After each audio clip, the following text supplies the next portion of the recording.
Here lies the remains of Tinapa Resort. It's in carcass. All of the structure and facilities here are just in carcass. They are in the shadow of themselves.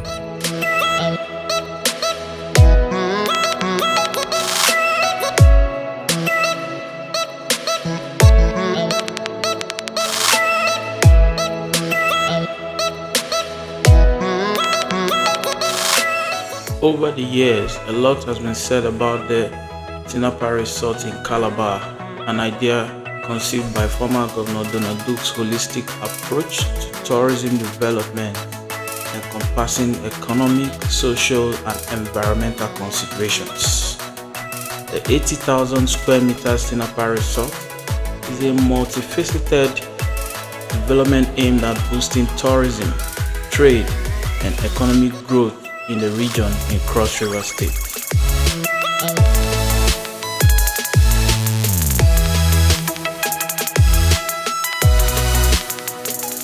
It also provides a platform for economic growth and cultural exchange. The aim was for the Tinapa to position itself as a premier destination in Africa and beyond, while leveraging the abundant natural resources and cultural diversity of Cross River State to attract both local and international visitors. The last time I visited the Tinapa was in 2007 when it was commissioned, so I thought it wise to showcase the lifestyle in the beautiful resort on Walker Diary.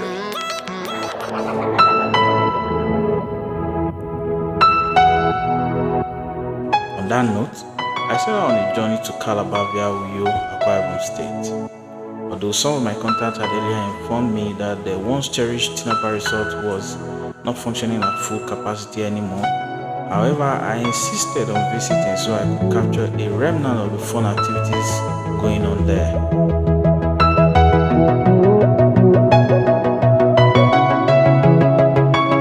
So I headed for Oron, where I would join a boat heading to Calabar since the Calabar Road has completely collapsed. One great experience I had was on my journey to Calabar from Oron using the Sea Express executive boats. This is going to take us to Calabar. You can see the water from there. This side is the Akwa Ibom State. This side, the other side there is Calabar. So when we get to Calabar, we'll bring you all the tips and things like beats like the promise, so just stay tuned.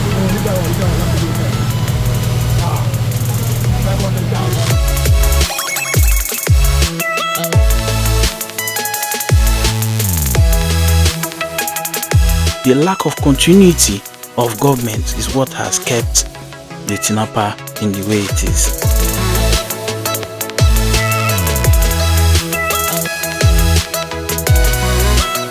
Today, the Tinapa is all in shambles.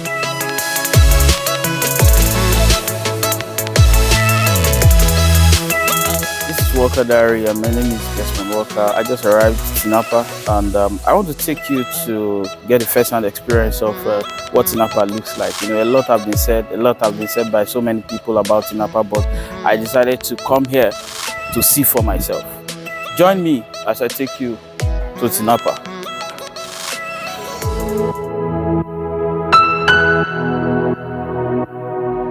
Project history and the major challenge that is facing the Tinapa and what has made the Tinapa the $350 million investment in the Tinapa go down the drain.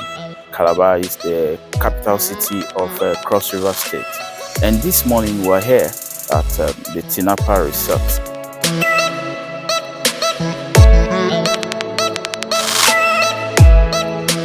This Tinapa Resort was actually built by the former governor of Cross River State, Duke, who actually sunk in billions of naira here just to make sure that this facility is functional and that it drives, tourists to this destination.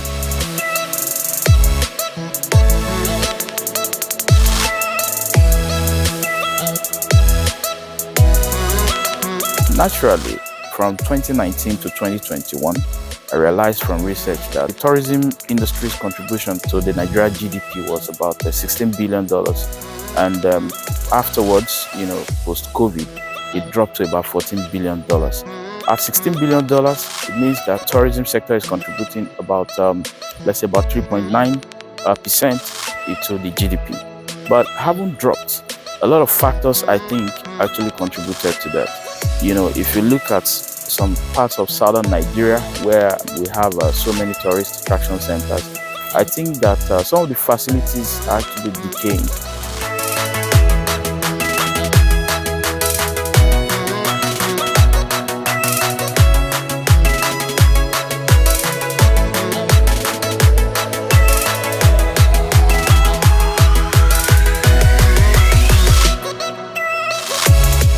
Getting to this place here at the Tinapa Resort, I am unhappy, I must tell you.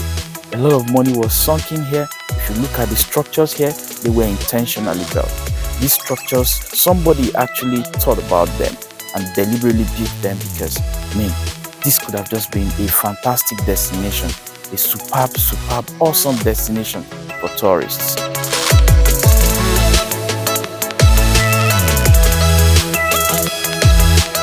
The first phase of the Tinapa Resort and Free Trade Zone was commissioned in April 2007.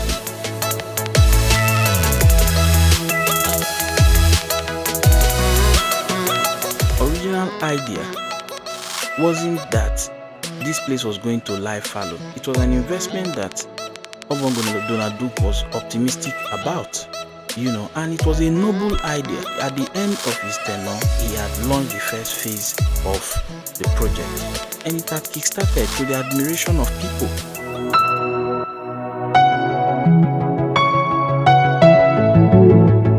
Ben Ayade didn't do justice to, some of these noble ideas of Donald Duke, Lieli Moke, who tried to sustain these projects. This project is now moribund. This used to be the convenience for serving the mini conference center that was built for the hotel, Lakeside Hotel, formerly called Amber Tinapa Hotel. Okay, but what was that place for? It was also a mini conference too. They had about 4 to 5 mini conference, the main conference. Yeah. So this place now is cinema. Yeah. Cinema, okay. Yeah. That's not the games arcade. Games arcade, somewhere games there. Arcade, yeah. Up here we have the games arcade, where it was more functional then. We're having children games and casino games.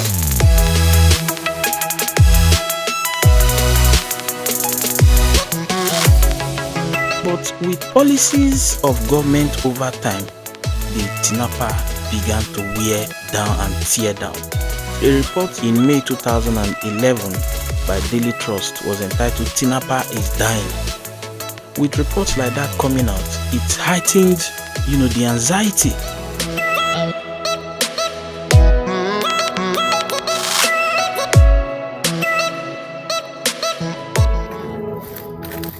Okay, this is a Calabar Studios, where we are having artists and movie actors coming here to do 1 or 2 shots and productions. Okay. Yes. A lot of productions were movie productions. Yes, we're done here. Okay, this building can actually access this building, right? Yeah, all through.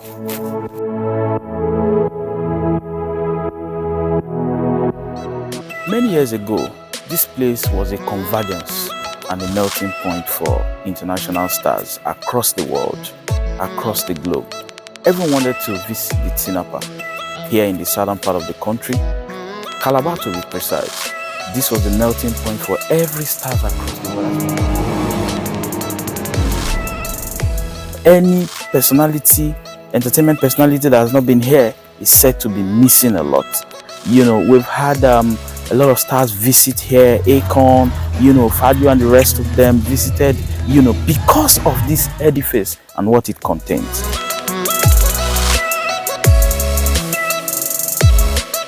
If you remember, the popular Calabar Carnival is one of the biggest carnivals of all time. It's happening live in Calabar. A lot of people converged here in Calabar to witness, the awesomeness, the superbness of the Calabar Carnival.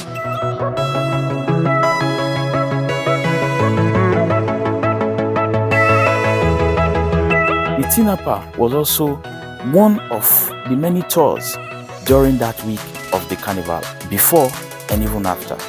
But today, what lies here at the Tinapa as I visited?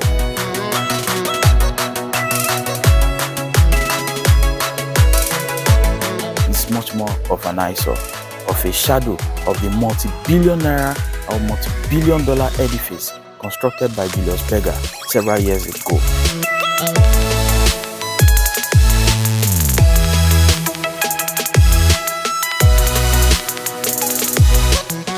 But I can tell you that this place is now much more like a ghost town. You know, I and my team were trying to visit the artificial lake, and we're even afraid of not being attacked by hungry crocodiles, you know. But this was not what it used to be. This artificial lake here was built for a reason. From here you could access the marina, but today the story is different.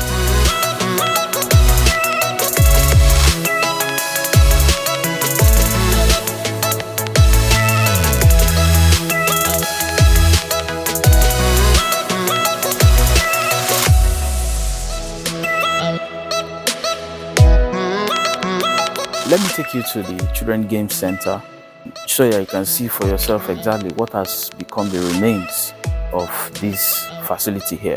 You know, before now, the doors will be open and I enter, you know, either from that way or from this way. But sad to say, vandalism has now made it, I'm now entering this way. This place was once a bubbling area. You know, children used to have special craze for here, you know, because everybody wants to take their children right here to come and have the Tinapa experience, you know. But today the story is different. There are several games here that you cannot see, you know, out there, but all of those games today, they are not functioning anymore.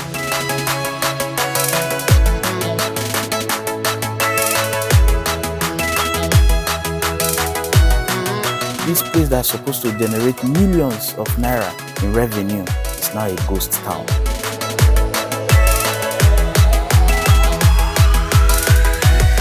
Irrespective of the fact that this place is now moribund, it was built on loan. So the citizens of the state are still paying back that loan, even if it's not functional anymore. I think the government and its team need to take a second look at this to see how to resuscitate all of this so that, Tinapa can smile again, so that people of Calabar can smile again, so that tourists across the world can smile again. Because this is definitely not the Tinapa we used to know.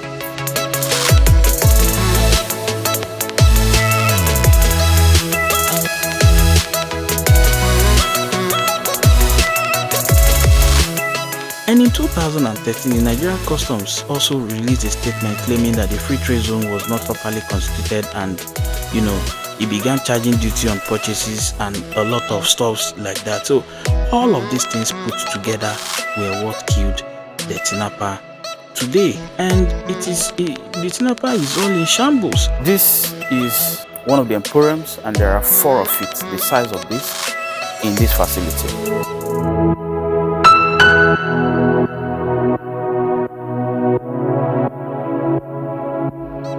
This place can successfully hold world-class events of any sort, any type.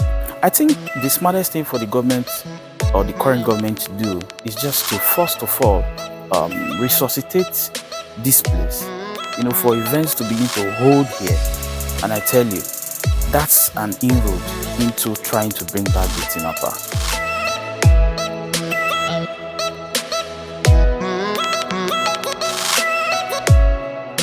This is totally a waste of money, taxpayers' money, other resources that were put into ensuring that this facility is here. Where are we going with the Tinapa? Which way, really? Legal status of the Tinapa Free Trade Zone has also remained uncertain ever since. First, there were insinuations that it was owned by the Cross River State government, but that only the federal government could operate a free trade zone, and all of that. Now, the free trade zone was a major attachment to the Tinapa Resort, which was going to help to boost trade in the area.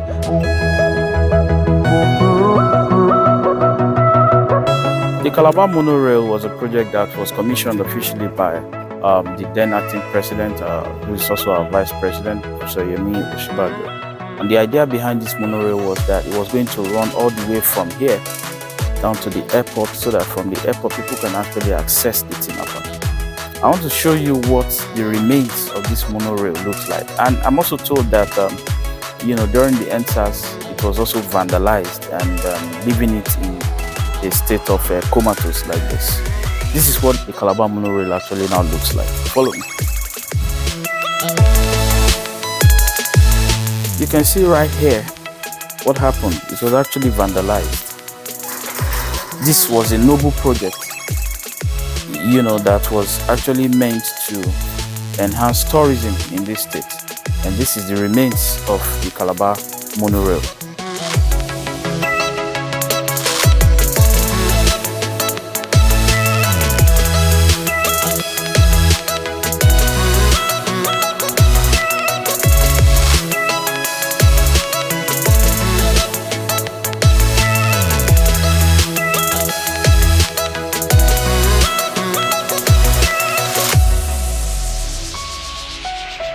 This is the Calabar monorail project. This was actually destroyed by those who were agitating during the EndSARS protests. We have a problem which I think we need to look into. That's the fact that we talk about the government and some of its deficiencies. I think it is time we begin to look at the citizenry itself and its own reaction to properties. Multi-million naira investments like this shouldn't even be tampered with the average citizenry who wants the progress of his people or the progress of his own nation.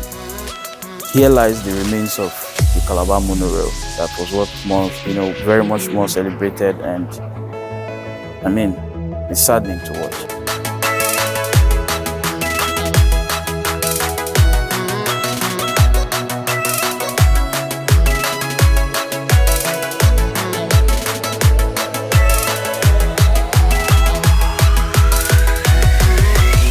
I want to take you to the much touted, much talked about Ebony Life Studio right here in the Tinapa Resort. If you still recall, this calabash, that was the signature of Ebony Life. For those who have visited there right there in 2008, 2009, 10, and then this is what it looks like. Let me take you to see the remains of this studio. I'm sure Govt will be very disappointed, as his dream of turning this place into some sort of, you know, a beauty to behold is now the opposite of what it was meant to be. Look at, these are offices. All of this, all of this were actually broken into during the EndSARS agitation.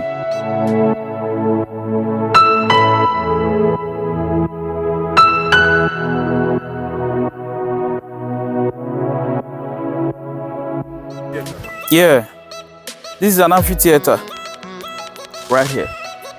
This is what it looks like. It's now taken over by bushes all around. You know, this used to be an amphitheater right here inside the Ebony Life studio area inside the Tinapa. But as you can see, it's something now different. This place was more like a place where you could just come relax and, you know, have fun, have good fun, you know, without needing to travel outside the country. When we talk about growing the Naira, these are some of the noble ideas that was also used to stabilize the Naira at the time. Do you know that at this time, projects like this, if properly managed, could have also helped to stabilize the Naira against the dollar? Because tourists from different parts of the world could visit here just because they want to have a first-class feel of what we have here. Thereby, they will be spending the Naira. There are employment opportunities that this place has created. So many people, just right here, I was told about how many persons from Tinapa in Calabar that were actually employed right here inside the Tinapa Resort. You know, I was also told that the staffers who lived there were paid well. They lived well. They had families that they took care of. But today, the story is not the same. This is really sad of what turns out to be the remains of of our once revered Tinapa.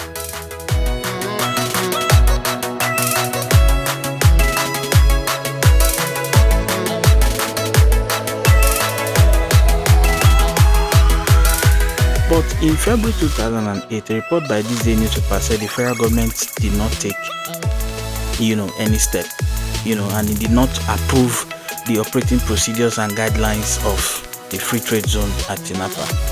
Now, with the federal government taking this kind of position, the resort was deserted. Successive governments have a problem, or I have a problem with successive governments of states, or even the federal, that have refused to ensure there is continuity in noble projects like this. The Tinapa is no longer the Tinapa we used to know. As a matter of fact, it's now a den for rodents.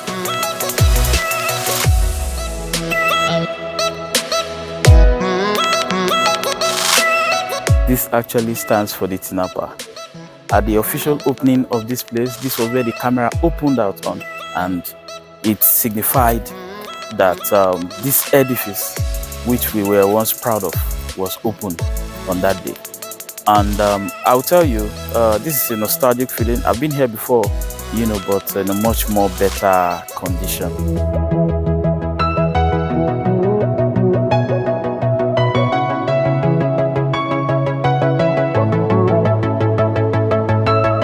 Here lies the remains of Tinapa Resorts. It's in carcass. All of the structure and facilities here are just in carcass. They are in the shadow of themselves. It makes me sad because, this is money properly spent at the beginning, and because of our culture, the culture of our government, that lacks maintenance. And that's the reason why this is what Tinapa looks like at the moment.